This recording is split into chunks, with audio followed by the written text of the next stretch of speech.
yanzu wai a ƙasar nan wai a rasa wai masu wai adalci.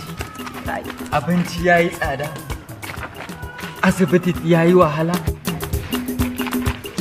Inna lillahi wa inna ilaihi raji'un. Ya aka yi lafiya? Inna lillahi. Ya lafiya? Kudu, arewa, gabas. Arasa sarki mai adalci. Arasa sarki mai adalci. Sarki Sulemanin fa. Ina ka rasa sarki. Ina ka rasa sarki Sulemanin na ya kai na can Misau. Sarki Muhammadu Sulemanu.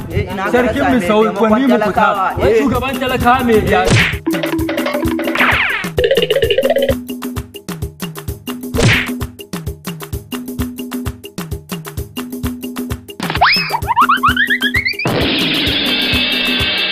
Albarkacin sarki Suleiman sarkin Misau wallahi. Sarki ina ne nan? Sarkin Misau ne. Misau ina ne? Misau jihar Bauchi. Mai adalci, mai tsoron Allah mai san zumunci. Amma dan dare saboda Allah saboda shi kuka watsa min ruwan nan. Ƙwarai ma kuwa. Bari ma kai mu ƙara ma ma dan shawo. Tsaya yanzu ka samu sarki. Yanzu ka samu sauƙi ko ba? Tabbatar da sarki Suleiman sarkin Misau. Kai da sarkin Misau sarki Muhammadu Suleiman. Ai gwadon ruwan nan da shin yin irsu. Na gwani mukuta? Shin yin irsu mutu. Ka yadda da sarki Suleiman na gwani mukuta? Na aminta da shi na yarda da shi. To ai kana shikenan. To shikenan.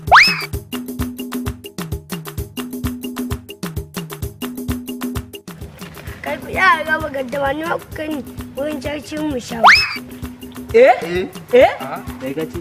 Me kace? Ku kai ni wurin sarkin mu shawo. To yaro ba kake yaro ba ya san kai ne a